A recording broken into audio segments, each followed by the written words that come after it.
There's this really haunting image. A photo of Titanic survivor Charlotte Caroline Collier and her daughter, Marjorie Lottie, sitting together on a swinging bench in about June of 1912. In the photo, 8-year-old Marjorie stares directly at the camera, her expression almost placid. Charlotte's gaze, on the other hand, is fixed on something somewhere just to the left of frame. Her loose hair tumbles down her shoulders, her face wrought with anguish and worry. On her lap, a tartan white starline blanket rests, slightly askew. The Colliers were second-class passengers aboard Titanic, originally from Hampshire. Friends of theirs had emigrated to Idaho and bought a fruit farm, which turned out to be a very lucrative business. For years, these friends urged the Colliers to emigrate to America and make their fortune as American farmers. And for years, the Colliers didn't take their expat friends very seriously. But then Charlotte began to cough. She began to have trouble breathing. Tuberculosis deaths had seen a sharp decline since 1904, but in 1912 they were still one of the leading causes of death by illness. The United States Census Bureau annual report in 1912 listed tuberculosis of the lungs as killing around 130 in every 100,000 persons, and tuberculosis meningitis and other forms of tuberculosis killing nearly another 20 people per 100,000. That's around a whopping 10% of the population at the time. Hoping that the climate in Idaho would improve her condition, Charlotte's husband Harvey withdrew the family's savings. On Wednesday, April 10th, 1912, the Colliers boarded Titanic at Southampton with every earthly possession they had and bound for a new life in the United States. When the ship approached Queenstown the following day, Harvey wrote his parents, Titanic, April 11th. My dear Mum and Dad, it don't seem possible we're out in the briny writing to you. Well, dears, so far we're having a delightful trip. The weather is beautiful and the ship magnificent. We can't describe the tables, it's like a floating town. I can tell you, we do swank. We shall miss it on the trains as we go third on them. You would not imagine you were on a ship. There's hardly any motion, she's so large, and we have not felt sick yet. We expect to get to Queenstown today, so I thought I would drop this with the mails. We had a fine send-off from Southampton, Mrs. S and the boys, with others saw us off. We will post again at New York, and then when we get to Payette. Lots of love, don't worry about us. Ever your loving children, Harvey, Lot, and Madge. When the collision occurred, Charlotte was bedridden with nausea from the rich food of doing swank in the second-class dining room. Harvey went to investigate why the engines had stopped and came back. What do you think? We struck an iceberg, a big one. But there's no danger. An officer told me so. At first, Charlotte laid back down in her bunk. But before long, Titanic's crew began rousing her passengers. When Charlotte and Marjorie escaped, it was on Lifeboat 14, the boat helmed by 5th Officer Harold Lowe, who'd fired warning shots into the sea to prevent passengers from swarming it. While it was being lowered, at shortly after 1:30 a.m., Lifeboat 14's block and tackle got tangled, and she was cut loose, falling the remaining 5 feet to the water's surface. This caused a minor leak to spring in the boat, and the passengers aboard Lifeboat 14 spent some of the night up to their ankles in frigid water. Eventually, 5th Officer Harold Lowe would transfer the passengers to other lifeboats before returning to pick up people in the water. Lifeboat 14 would be the only lifeboat to return to the wreck site to pick up any victims. Only 3 or 4, of which 2 survived. When Charlotte and Marjorie made it to the decks of Carpathia, Harvey Collier wasn't there. He'd perished in the disaster.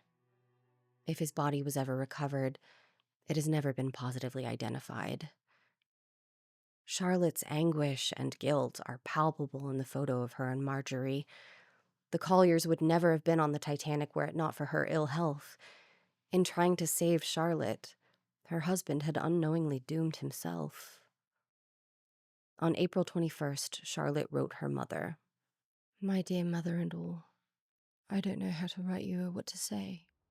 I feel I shall go mad sometimes, but dear, as much as my heart aches, it aches for you too, for he is your son, and the best that ever lived. I had not given up hope till today that he might be found, but I'm told all boats are accounted for. Oh, mother, how can I live without him? I wish I'd gone with him. If they'd not wrenched Madge from me, I should have stayed and gone with him. But they threw her into the boat and pulled me in too, and he was so calm, and I know he would rather I lived for her little sake, otherwise she would have been an orphan. The agony of that night can never be told. Sometimes I feel we lived too much for each other. That is why I've lost him. But, mother, we shall meet him in heaven. When that band played Nearer My God to Thee, I know he thought of you and me, for we both loved that hymn. Will you, dear mother, send me on a lost photo of us? Get it copied. I will pay you later on. God bless you, dear mother, and help and comfort you in this awful sorrow. Your loving child, Lot. Lot and Madge would return to England, where Lot would be remarried to an innkeeper. After all, they'd lost everything they had, and she was so very sick. A little over 4 years later, near the end of 1916, Charlotte Collier would finally succumb to tuberculosis. She was one of the first survivors of the Titanic disaster to perish. I'm Amanda Hoopman, and in this episode, we're taking a look at some of the stories of those who didn't quite make it after Titanic.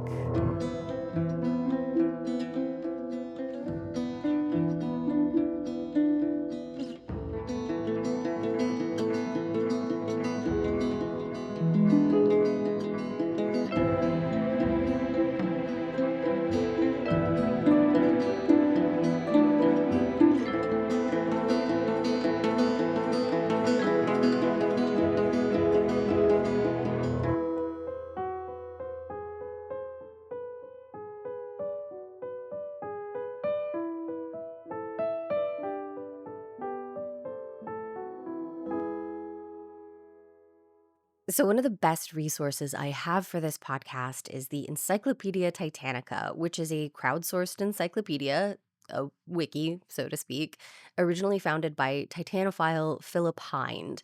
It's an incredible fount of knowledge.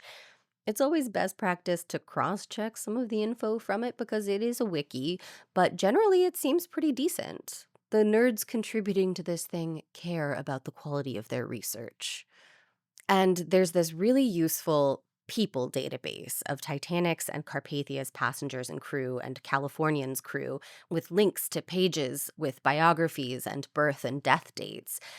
You can also toggle between lists for just passengers or just crew, specific crew professions, filter by those that survived, those that died. You can filter by class. It's a spreadsheet lover's dream.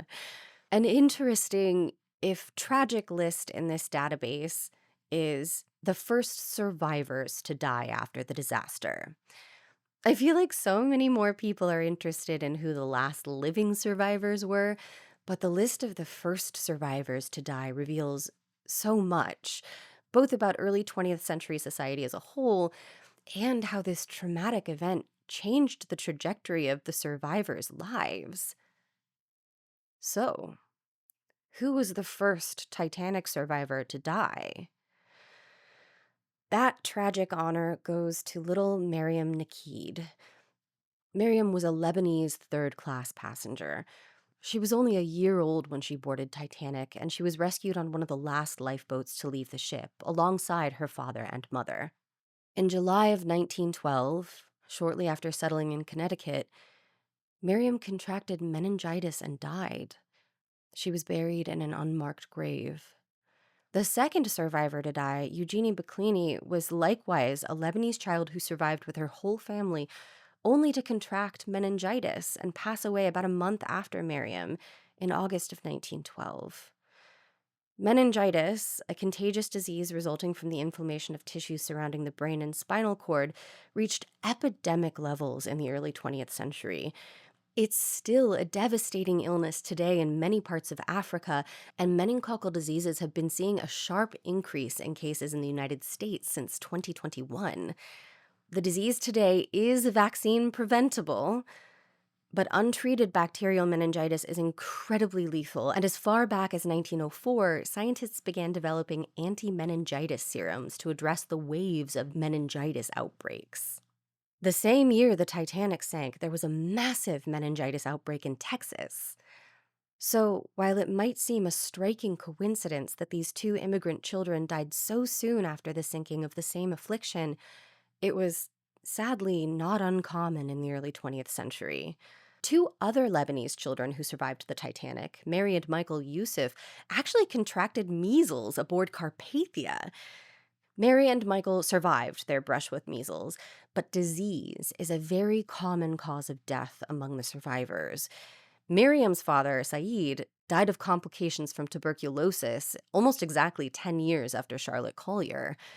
Lot of tuberculosis on this list. So much tuberculosis in the 19th and 20th centuries. Very high death toll. Pneumonia also claimed a number of passengers and crew, including lookout Reginald Lee, only a year after the disaster. I often wonder if those that succumbed to illness in the months and years after the tragedy would have, had they never boarded Titanic. Immune systems weakened from the hours upon the frigid Atlantic, or from the mental health issues that plagued survivors, substance abuse issues, nervous breakdowns, and ongoing depressions. For most of them, it's impossible to say. But for one of Titanic's first survivors to pass, there was very little doubt that the events of that evening had a direct causal impact on his decline. Colonel Archibald Gracie suffered from diabetes. As difficult as diabetes can be to manage now, it was a far more difficult and deadly condition in the days before the extraction and therapeutic use of insulin. But manage it, Colonel Gracie did, at least as well as he could in 1912, with a strict regimen of diet and exercise. Colonel Gracie came from a wealthy New York family. One of their estates, Gracie Mansion, is currently used as the official residence for the mayor of New York. Shout out to Zora and Mamdani. Colonel Gracie's father, Archibald Gracie III, Colonel Gracie was number 4, was schooled in Heidelberg, Germany. That's the first red flag.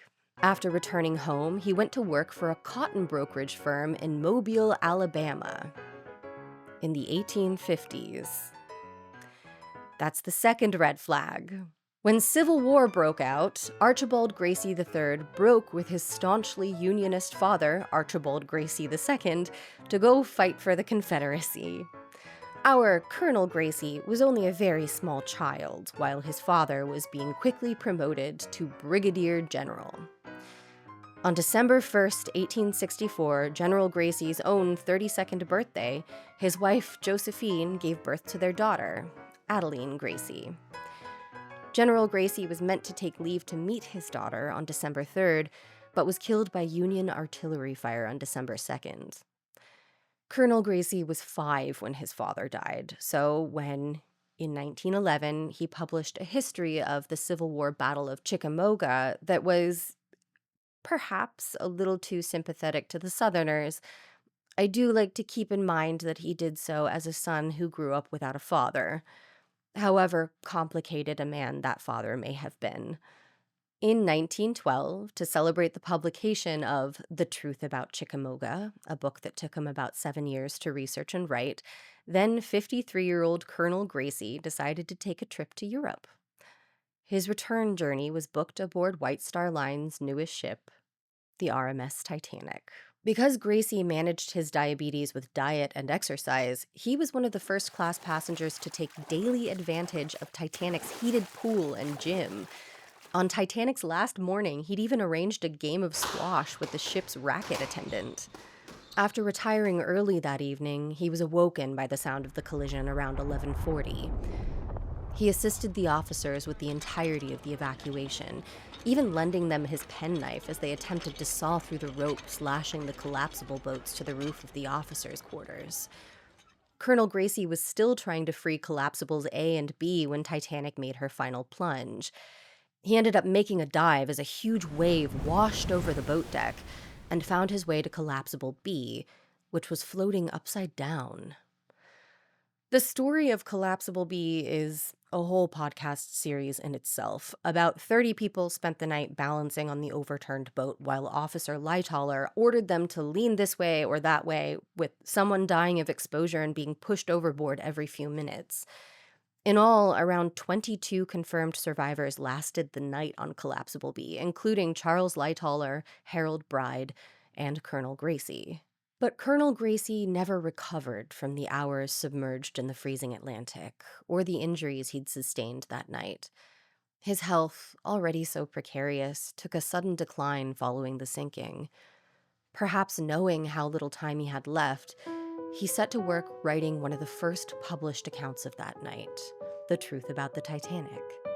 It would ultimately be published posthumously, and he never finished proofing his manuscript, as he slipped into a diabetic coma shortly after Thanksgiving 1912 and died on the 4th of December. He was the third survivor and first adult survivor to pass away.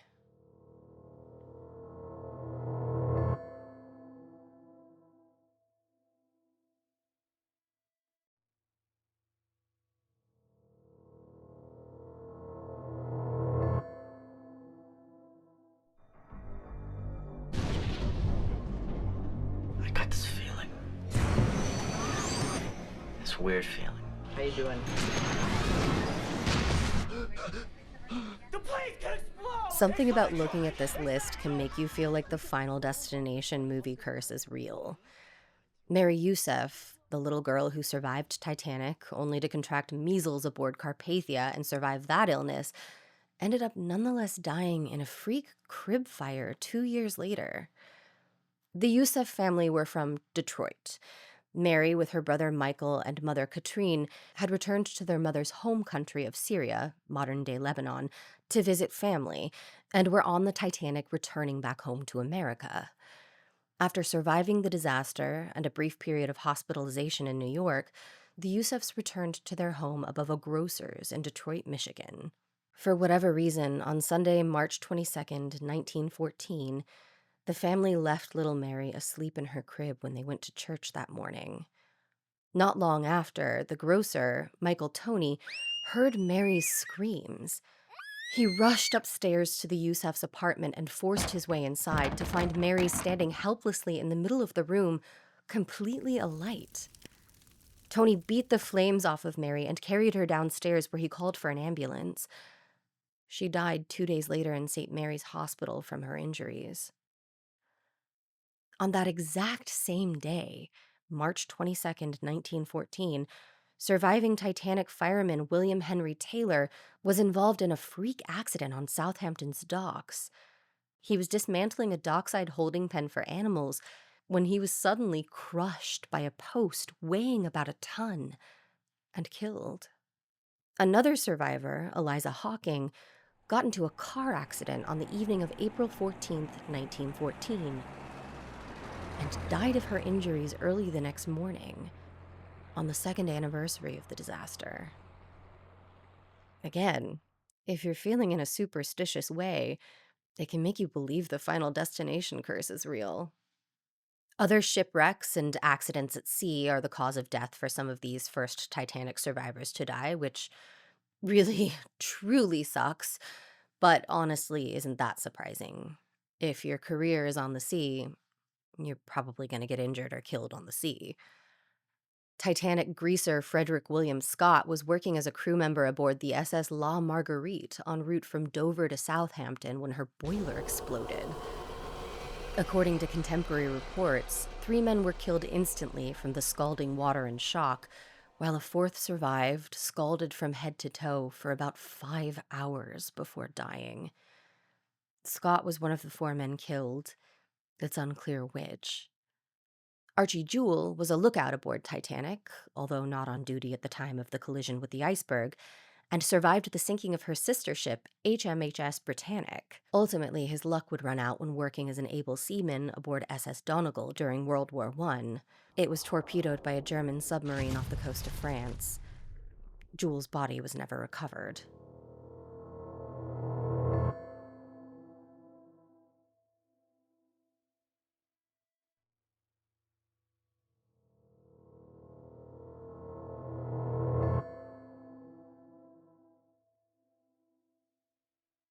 Mental illness is a tragic and common theme in some of the early deaths of survivors.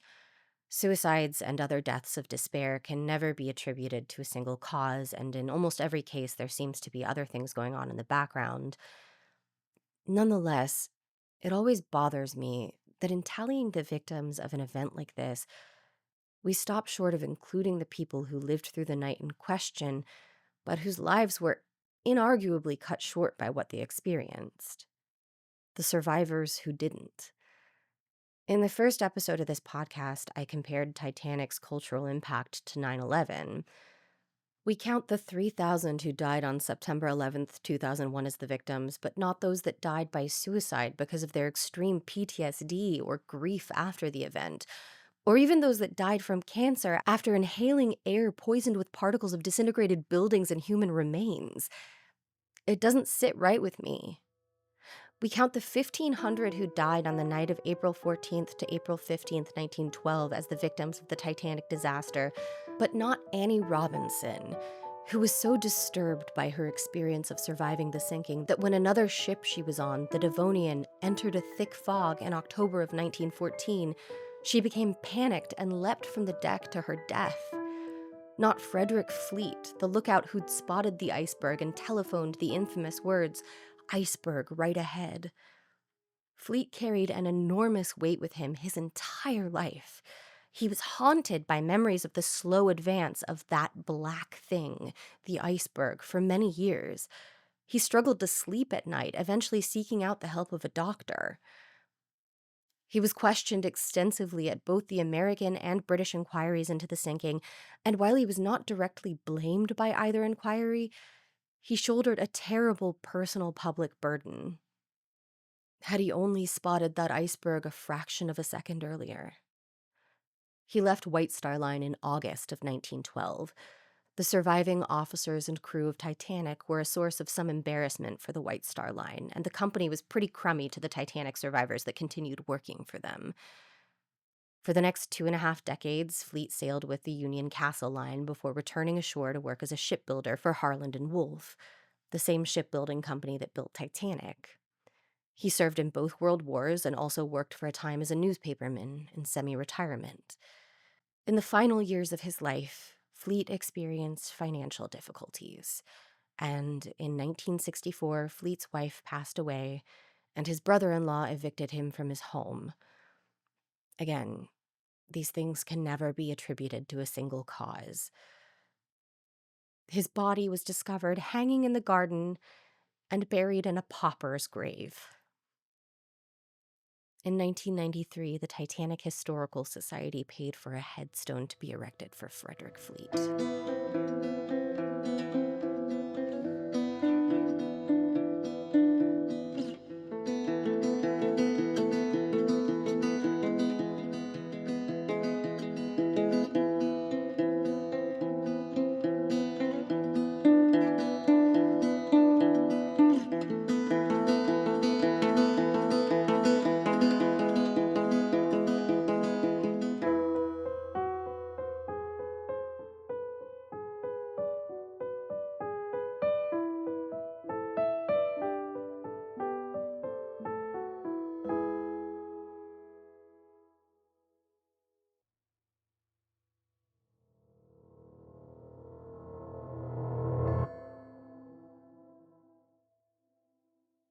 Okay, I recognize that this is all very sad, but this is a Titanic podcast after all. So, one more sad story from one of the first survivors to die. Master Robert Douglas Speden, 6 years old, boarded in Cherbourg with his mother, Margareta Daisy Speden, father, Frederick Speden, and his private nurse, Elizabeth Muddy Boons Burns. If the names and the nurse didn't already clue you in, these were first-class passengers returning to New York from their holiday in Europe. When Titanic collided with the iceberg, Muddy roused Douglas from his bed and told him she was taking him on a trip to see the stars, before bundling him up and carrying him out on deck. During the evacuation in the early hours of April 15th, Daisy and Muddy boarded Lifeboat 3, cradling sleeping Douglas. Luckily for Frederick, Lifeboat 3 was being loaded by Officer Murdoch, who interpreted Captain Smith's order to load the women and children into the boats as women and children first, not, as Officer Lightoller did, women and children only.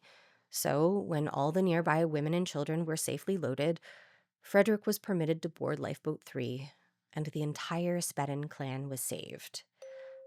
Douglas somehow managed to sleep through the entire sinking, the ship breaking, the boiler explosions, the screams of the dying in the water, in the way that only a 6-year-old can. But as dawn broke over those beautiful, vicious icebergs, he suddenly woke and exclaimed, "Oh, Muddy, look at the beautiful North Pole with no Santa Claus on it." In 1913, Daisy wrote and illustrated a book of their experiences traveling Europe, then surviving the sinking of the Titanic, as told through the perspective of a teddy bear. She gave this book, then titled My Story, to Douglas for Christmas that year. Tragically, in August of 1915, Douglas was struck by a car and killed near a summer camp in Maine. He was only 9. Daisy stopped writing and placed My Story away in a trunk in an attic, where it would remain for about 80 years. Some 4 decades after her death in 1950 at the age of 77, one of Daisy's relatives, Leighton H. Coleman III, would discover the manuscript in the trunk of the attic. After sending a copy to the Titanic Historical Society, he had a fully illustrated version of it published under the title Polar, the Titanic Bear. You can buy a copy yourself. It's about $7 USD.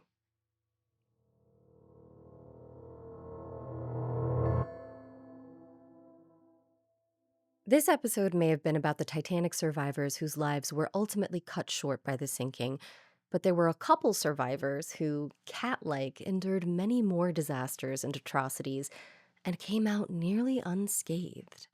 Stick around after the credits to hear a bit about them. After Titanic is a podcast by Bashback Productions. Written, recorded, and edited by Amanda Hoopman. Music by Neely Farrell. Artwork by Paul Scott Canavan. Voice acting in this episode provided by Felix O'Connor and Amanda Hoopman. Full cast list, transcripts, and sources are available on AfterTitanic.com. After Titanic is supported by our generous Indiegogo backers and patrons. Help support the podcast by heading to patreon.com/AfterTitanic, where you'll get exclusive access to our Discord server and to join an entire community of Titanophiles to hang out with between episodes. I've been your host, Amanda Hoopman. Thanks for listening.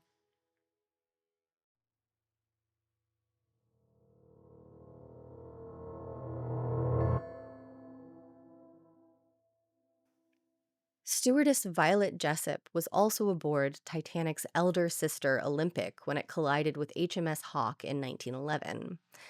Luckily, the collision with the Hawke resulted in no fatalities.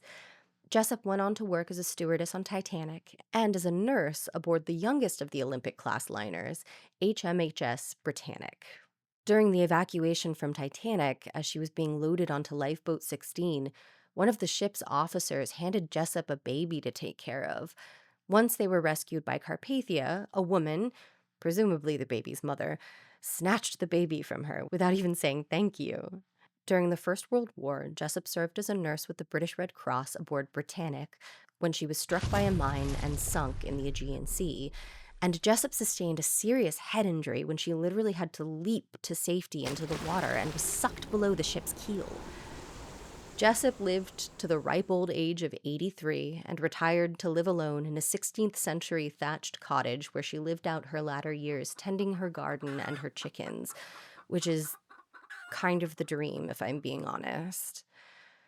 Fireman Arthur John Priest also survived the Olympic collision, as well as the sinking of the Titanic and Britannic, as well as the sinking of 3 more vessels: HMHS Asturias, SS Donegal, and RMS Alcantara. As a fireman, Priest, who went by Jack, would have worked deep within the bowels of the ship he was posted to.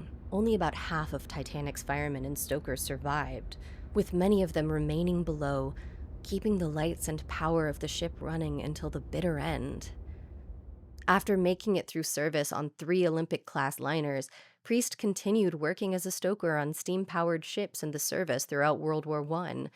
He was working Alcantara when she entered into a battle with SMS Greif in February of 1916, an action that resulted in over 300 casualties and ultimately capsized and sank both ships. He was on Asturias when a German U-boat torpedoed her in March of 1917, and he was on Donegal with Archie Jewell the following month when she was taken down by yet another German U-boat. Jack Priest's incredible luck earned him the nickname the Unsinkable Stoker, but perhaps luck wasn't quite the way he saw it.